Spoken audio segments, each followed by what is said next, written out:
Para tudo tem uma primeira vez, né? Não esperava que com essa voz minha tão baixinha eu pegasse no microfone. Mas está gravando, tá tudo bem, gente? Tá dando para entender?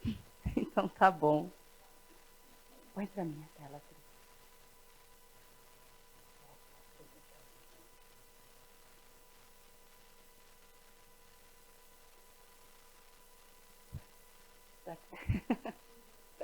Vou ficar ainda vou, além de estar com o microfone, eu vou mudar do meu lado, mas eu vou conseguir falar.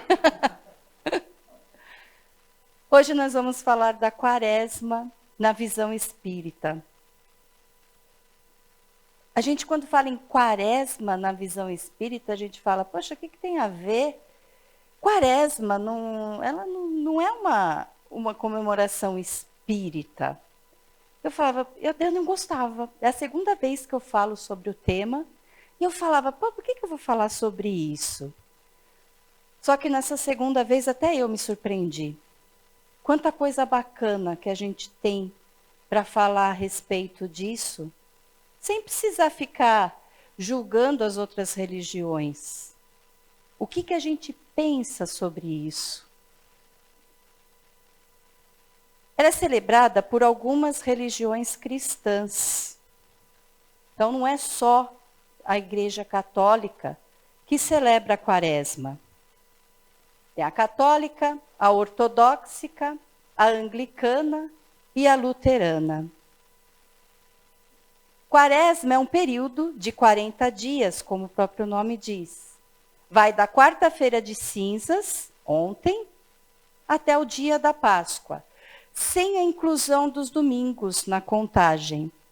Então, começa a contar os 40 dias da quarta-feira de cinza até a Páscoa.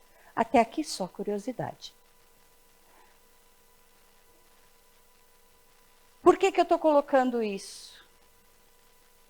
Foi em Veneza que surgiu o conceito e a prática da quarentena. Quaresma, quarentena. É um momento de preparação. O que aconteceu em Veneza? A peste negra. Então, como eles tinham o comércio deles, o que eles começaram a fazer? Porque mais de 50 mil pessoas morreram. Então, era uma doença que, no quinto dia dos sintomas, já começava apresentando febre, depois havia um aumento dos glândulos, que ficava do tamanho de uma maçã, começava a aparecer manchas negras, principalmente nas pontas dos dedos, nos lábios, e as pessoas vinham a óbito. Então, era uma pandemia. E o que eles fizeram como medidas? Os navios que chegavam, eles não podiam, os tripulantes do navio não podiam descer. Eles tinham que ficar de quarentena, 40 giorni, ou 40 dias. E foi aí que veio o conceito de quarentena. As pessoas tinham que ficar lá, porque elas podiam estar doentes, e elas tinham que ficar de quarentena. A gente vai usar essa informação no decorrer da nossa reflexão. O significado bíblico do número 40, em poucas palavras, podemos dizer que o número 40 indica um tempo necessário para a pessoa se preparar para algo novo que vai acontecer, para a tarefa que tem a cumprir. E na Bíblia tem muitos números que aparecem, aparece o número 7, tem vários números. Eu sei. Eu achei que não ia sobrar nada, Adilson, para eu falar lá de cima, entendeu? Eu vou chegar lá. É que o Adilson, quando ele fala lá em cima, ele sempre adianta o que eu vou falar aqui embaixo. Eu não sei o que acontece, a sintonia é ótima. Então, esse é tido como um período de preparação. E na Bíblia a gente pode ver isso. Foi a preparação para uma nova humanidade purificada pelas águas. O dilúvio. Foi necessário 40 dias e 40 noites para que fosse tudo limpinho, tudo arrumadinho, para que se começasse tudo novamente. O êxodo, 40 anos caminhando no deserto, rumo à terra prometida. Por que 40 anos caminhando no deserto? Para que de geração em geração pudesse ser passado a preparação, para que quando chegassem na terra prometida, tivessem condições de entrarem na terra prometida. Eles precisaram desse tempo todo de preparo, precisaram do olho por olho, dente por dente, para que eles fossem se preparando, para um ajudar o outro, para quando chegasse na terra prometida, qual era a condição? De um ajudar o outro. Quando se completaram os dias para a purificação da mãe e do filho, conforme a lei de Moisés, Maria e José levaram Jesus a Jerusalém, a fim de apresentá-lo ao Senhor. Qual é esse tempo de purificação? Hoje nós chamamos de puerpério, que são os 40 dias que a mulher tem. O que acontece? O útero dela cresceu, ficou do tamanho de uma melancia e precisa haver essa involução do útero, voltar tudo ao normal. Então é necessário 40 dias para que o corpo da mulher volte ao normal. E naquela época a criança também ficava com a mãe, aguardando esse período. Então Jesus só foi apresentado depois de 40 dias de nascido. Jesus, antes de começar os seus ensinamentos, o que ele fez? 40 dias e 40 noites, ele passou se preparando. Se até mesmo Jesus precisou de preparo para seguir com sua missão, quem diria nós, né? Nós estamos sendo preparados. Jesus veio aqui para nos preparar. E nós estamos aqui nos preparando, nos preparando. Nós vamos sendo preparados para um planeta de regeneração. Estamos sendo preparados para que a gente fique nesse planeta de regeneração, né? Depois da sua ressurreição, tá vendo, Adilson? Eu não esqueci. Jesus ainda ficou na terra com seus discípulos por 40 dias, os orientando em sua missão. Os discípulos tiveram a prova da grandiosidade do trabalho, quando Jesus mostrou todos aqueles ensinamentos, todos aqueles exemplos que Jesus deixou para os seus apóstolos. E depois que ele foi crucificado e morto, ele ainda voltou e ficou no meio dos apóstolos por 40 dias, preparando os apóstolos para a missão que eles teriam que cumprir. Antes de falar do jejum que é feito na quarentena, nós também tivemos uma preparação recente. Pensaram que eu não ia falar sobre transição planetária? Não, não tem jeito. Não tem como escapar desse tema tão atual. No dia 20 de julho de 1969, o homem põe o pé à Lua, põe o pé na Lua, só que também teve uma reunião. E Chico Xavier contou para a gente, no Pinga Fogo, que essa reunião de Jesus com os seus outros irmãos, que estavam no mesmo grau evolutivo, eles perceberam que a Terra precisava de uma última chance. Então, o Chico falou que se até dia 20 de julho de 2019, a Terra não tivesse uma guerra nuclear que iria eliminar o planeta, que aí sim nós estaríamos aptos a entrar nessa nova era de regeneração. Nós fomos preparados para isso. Quantos espíritos de luz já não estiveram aqui no planeta nesses 50 anos, nos orientando, trazendo informações preciosíssimas para a gente? E nós mesmos, quanto que nós evoluímos nesses 50 anos? A gente não pode ficar pensando só nas coisas ruins que acontecem no nosso planeta. Porque o nosso planeta ele vai passar por uma modificação, mas não é no físico. É uma modificação vibracional. E nós estamos nos preparando para isso.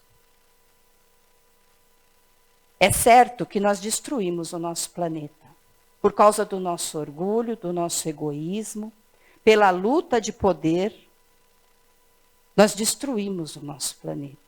Só que com essa mudança vibracional, a nossa consciência vai ficar cada vez mais voltada em reparar o que nós fizemos de errado com o nosso planeta.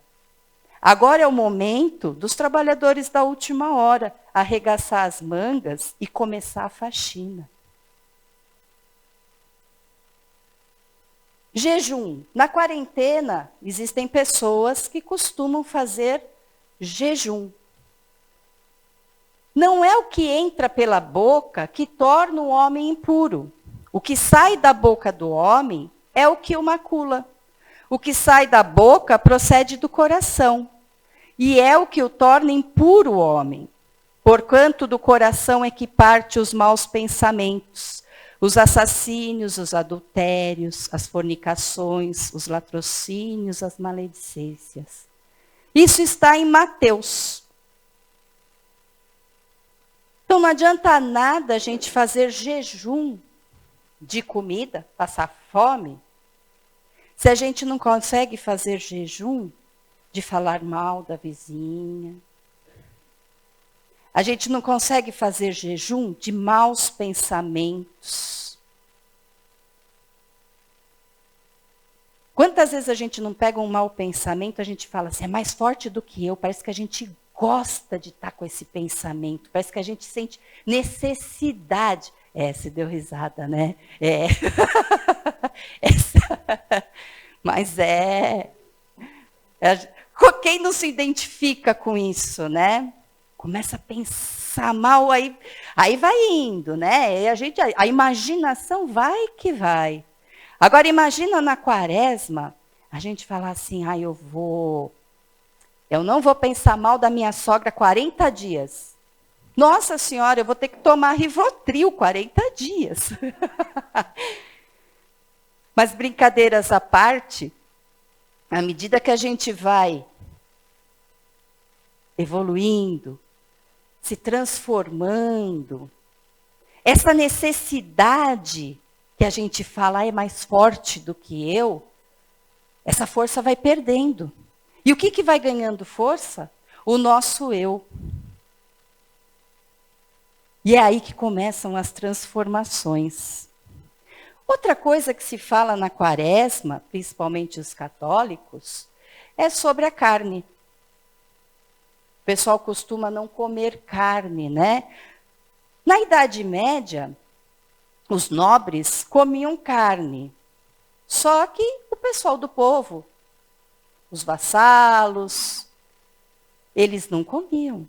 Eles não podiam comer carne. Aí o que acontecia?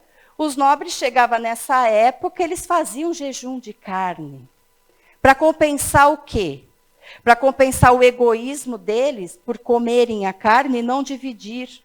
E o que é pior, faziam banquetes onde se desperdiçavam carne e os pobres ficavam com os restos, né? Do que eram consumidos. E depois achava que bastava 40 dias sem comer carne, que depois, o restante do ano, poderia comer carne tranquilamente, que não ia, estava absolvido do pecado. A doutrina espírita prescreve que em nosso atual estágio, a carne alimenta a carne e que o homem tem necessidade de alimentar-se conforme reclame a sua organização. Questão 723 do Livro dos Espíritos.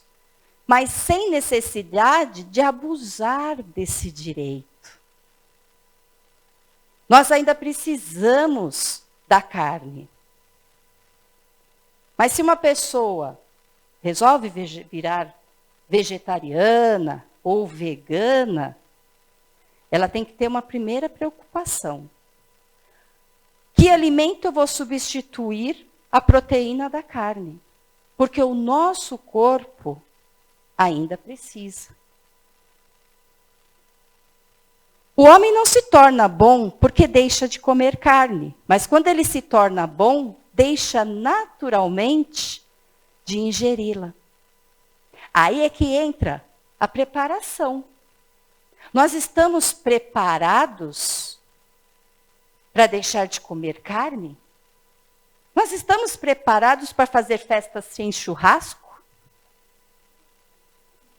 Mas é o momento de nos prepararmos, de preparar o nosso paladar, porque o planeta pede isso. Falam muito que vegetariano, veganismo virou moda. Não é moda, gente.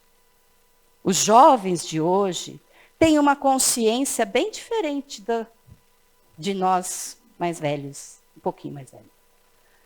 Eles têm uma consciência diferente disso. Já tem muito espírito vindo na Terra que, tamanho é o grau da evolução, que também não precisa mais da carne. Ele está aqui nesse corpo terreno, mas ele também não precisa da carne. Mas a gente sabe, tem pesquisas, que a criação de gado faz um efeito desastroso, efeito estufa para o nosso planeta.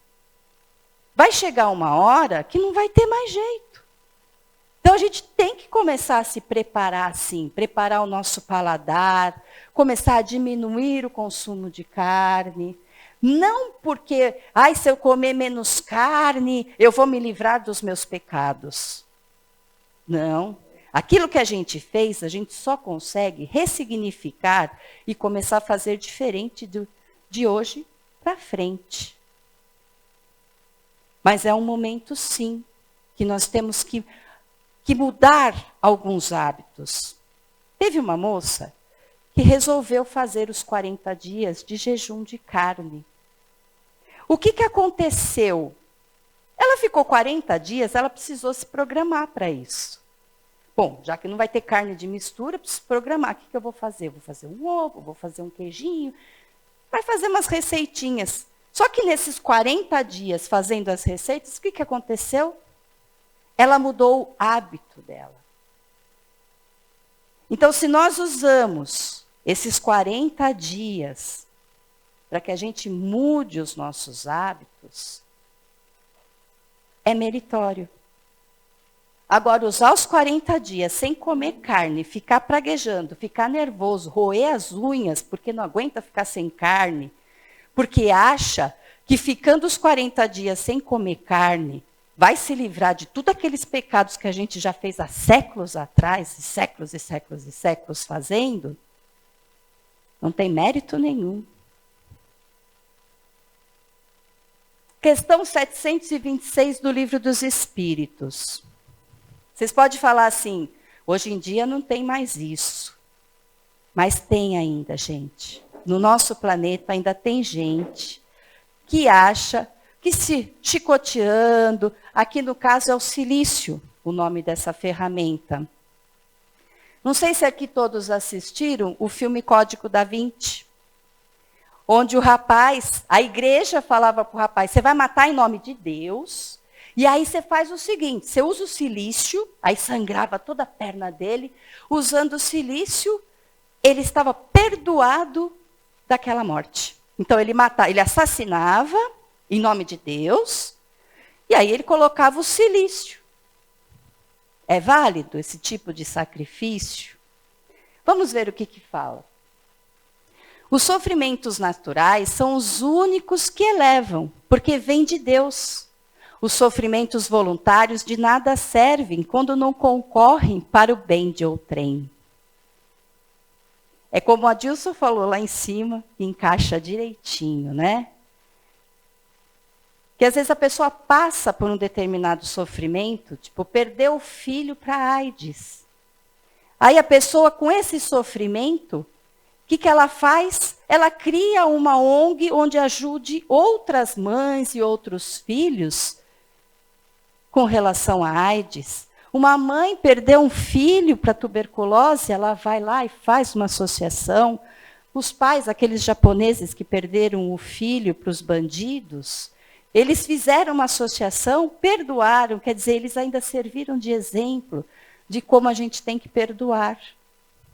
Então, os sofrimentos naturais, eles podem trazer para a gente um benefício, que é fazer com que a gente acorde e não faça bem só para nós, como para os nossos próximos. Por que, de preferência, não trabalham pelo bem de seus semelhantes? Vistam o indigente, console o que chora, trabalhem pelo que está enfermo, sofram privações para alívio dos infelizes. Sofrer alguém voluntariamente, apenas por seu próprio bem, é egoísmo. Sofrer pelos outros é caridade, tais os preceitos de Cristo. Cristo não sofreu na cruz para provar que ele era o rei dos judeus. Ele sofreu na cruz para exemplificar, para mostrar para a gente o poder que tem o perdão.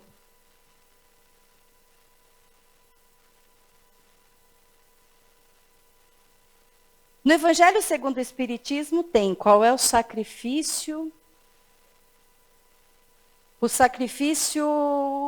mais agradável a Deus. O sacrifício mais agradável a Deus.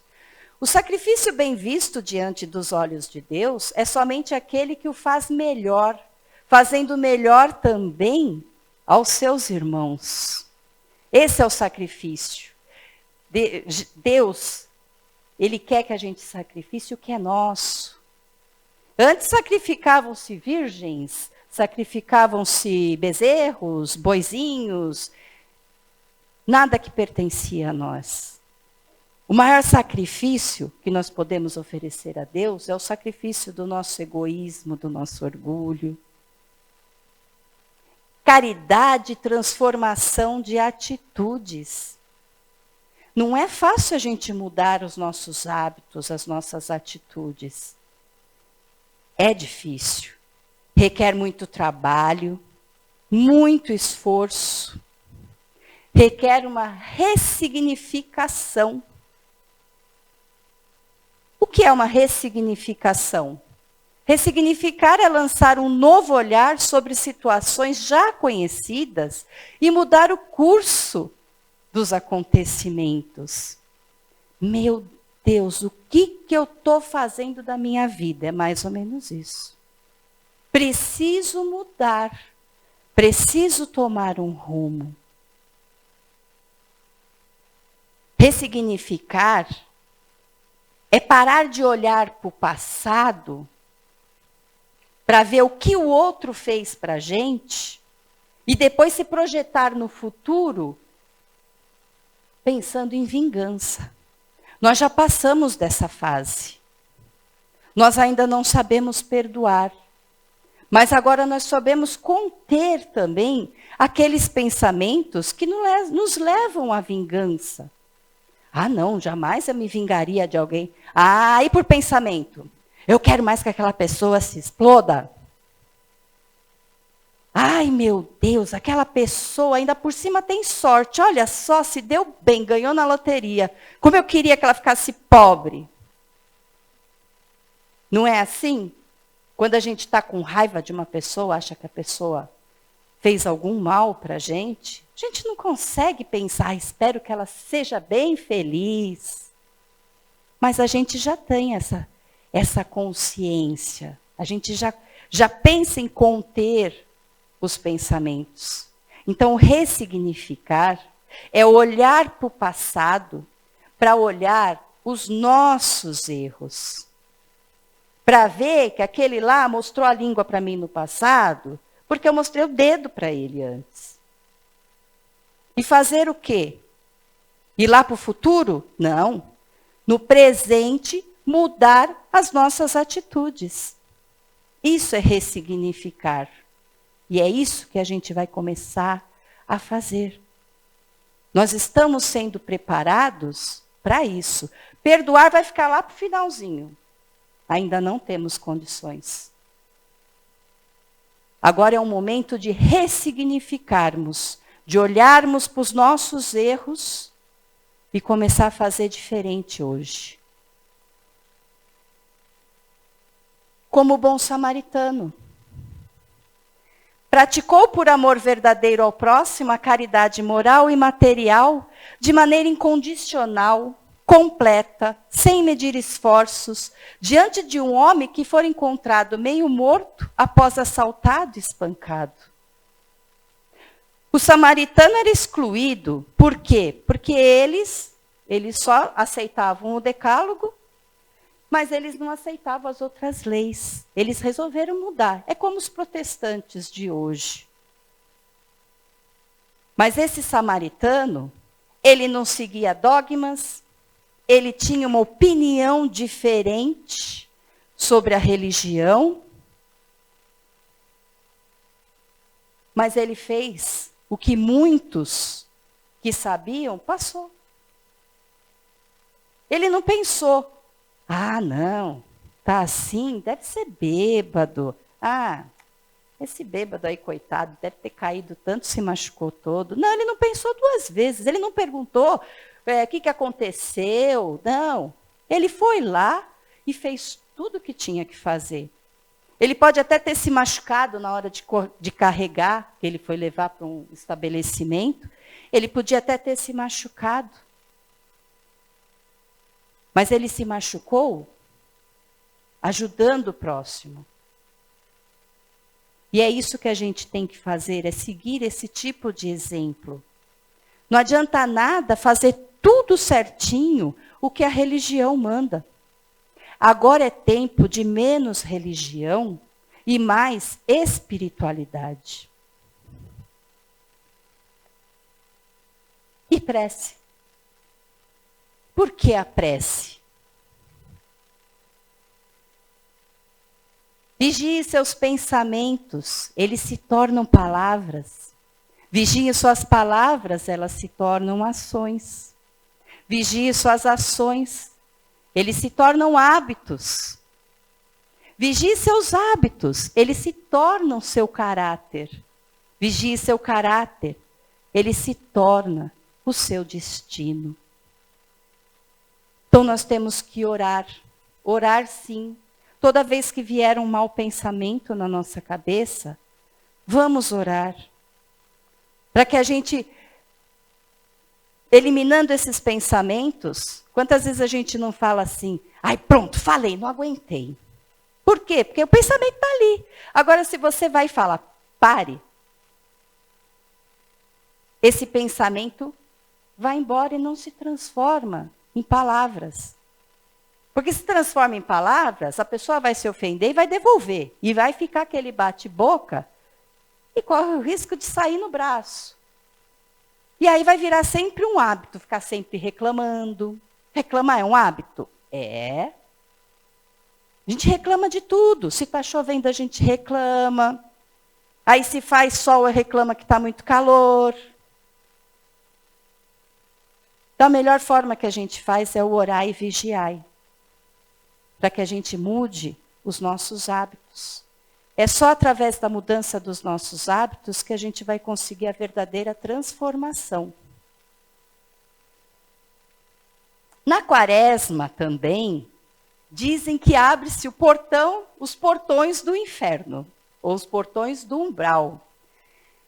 Alguns amigos, irmãos de centros de Umbanda, eles costumam até não ter atividade nesses 40 dias, né? Por conta dessa atmosfera. Mas a gente sabe que o umbral não é um lugar físico e muito menos tem portão. O umbral é um lugar onde as pessoas estão lá por sintonia, onde elas espiam suas faltas para que elas possam se arrepender. Da mesma forma que no Natal, os amigos espirituais aproveitam aquele clima de festa, né? A gente fala até, a gente deseja Feliz Natal até para o vizinho rabugento, chega até a achar ele simpático, ele até dá um sorriso. É um momento que está todo mundo feliz e não é diferente com o plano espiritual. Muitos irmãos, às vezes obsessores ou obsidiados, porque a gente sabe que encarnado também obsidia desencarnado, às vezes aproveita desse clima de comoção para resgatar esses irmãos. Os amigos espirituais se aproximam de nós para nos intuir. Liga para aquela sua prima que você brigou há anos atrás. Fala com ela. Aí você liga toda, né, toda cheia de si. Ai, vou falar com ela. Todo mundo feliz. E o que acontece no carnaval? Aí essa vibração muda. Porque as pessoas estão preocupadas com comidas, bebidas, sexo. Não que seja pecado você participar de um bloquinho, é tão gostoso, um bloquinho familiar, todo mundo rindo, se abraçando, brincando. Também tem isso no carnaval. Mas muitas pessoas a maioria, acabam fazendo do carnaval, bebem, se excedem, brigam, mexem com a mulher do outro, o cara é um pitbull enorme, apanha. E aí o que acontece? Vira um inferno aqui na Terra? Não, a gente já vive isso, a gente atrai o tempo todo esses irmãos para cá. Só que se intensifica.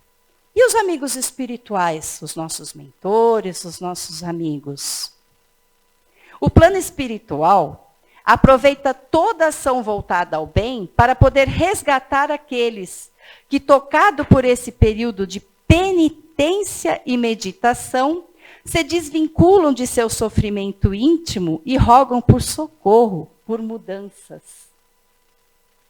Não aguentam mais sofrer.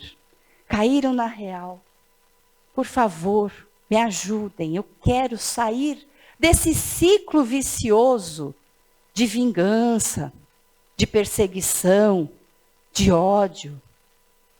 Todos nós sofremos muito. Tem muito irmãozinho desencarnado em condições lamentáveis, precisando de ajuda, precisando que nós aconcheguemos ele. E a nossa transformação é que ajuda eles. Porque à medida que a gente se transforma, o coração deles também é tocado. Opa, está melhorando. Esse meu algoz que acabou comigo na época da Inquisição, nossa, mas está tão bonzinho, será que ainda tem esperança? O Espiritismo possui uma estrutura doutrinária própria à sua prática, não admite rituais, paramentos ou utilização de símbolos e imagens. O seu culto é interno, significando que o seu adepto deve realizar a autotransformação, pelo esforço de domar as más inclinações, de abandonar vícios morais e materiais, adotando como código de conduta as regras morais reveladas por Jesus. Sabe aquele barquinho de Veneza lá do começo? Nós estamos dentro de um barquinho. E para que a gente saia desse barquinho e pise em terra firme, é necessário que a gente vença esse vírus. O que é esse vírus? São as nossas más tendências, que todos nós temos. A gente precisa estar junto para vencermos junto isso. Porque quando a quarentena acabar, alguns estarão mortos. E quem sobreviver é porque aprendeu, é porque está curado. quando nos conscientizarmos de que cabe a nós próprios a nossa salvação, pelo esforço e vontade pessoal, pela busca individual e perseverança, é que daremos o primeiro passo em direção ao crescimento e à salvação desejada. É uma luta individual. É como Jesus que se preparou 40 dias e 40 noites. Nós também precisamos desse afastamento. Mais ainda, uma pessoa, vamos supor que resolve parar de beber. Aí chega na festa da família, onde todos bebem. A pessoa vai chegar lá, todo mundo vai começar a ficar bêbado, dar risada, falar aquelas besteiras, contar aquela piada que é contada em toda a festa, mais de 20 vezes, e todas as pessoas contam essa mesma piada. A pessoa vai olhar e falar assim, que coisa chata. Das duas, uma.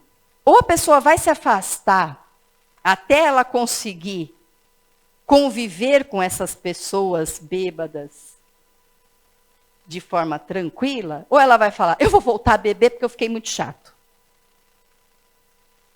Então não tem jeito. Quando a gente quer fazer uma transformação, é sozinho, gente. Não adianta falar assim, eu só paro de fumar quando meu marido parar junto. Tudo bem, foi o que aconteceu comigo. Mas eu e meu marido, a gente acho que veio na Terra para se ajudar mesmo. É uma coisa, mas não adianta. É que a gente chegou num comum acordo, chegou o momento de parar de fumar para os dois, graças a Deus. Mas quando eu estava grávida do meu filho, eu parei de fumar 5 meses antes de engravidar e passei a gravidez inteira sem fumar. Mas só que meu marido, ele não tinha enjoo, então ele fumou. Então eu tive que aguentar, eu tinha vontade, mas tinha a bênção do enjoo. E eu fiquei sem fumar. Não tem jeito. Caiu a ficha, a transformação é sozinho. Paulo levou a família dele quando ele se transformou. Aí, família, vamos comigo, vamos lá, vão me ajudar a escrever as epístolas, vão tomar chicotada junto comigo. Se ele ficasse esperando isso, ele não ia ter essa transformação. O esforço de combate às más tendências deve se estender por todos os dias, semanas e meses do ano. Esse esforço ele deve tornar-se um hábito em nossas vidas. Reconhece-se o verdadeiro espírita pela sua transformação moral e pelos esforços que faz para dominar suas más inclinações. Eu tiraria o espírita aqui. Eu colocaria, reconhece-se o verdadeiro ser humano transformado. Porque não é só a espírita que se transforma. A humanidade inteira está se transformando. É como foi dito. Nós precisamos de menos religião e mais espiritualidade. Esse é o momento. Boa noite a todos.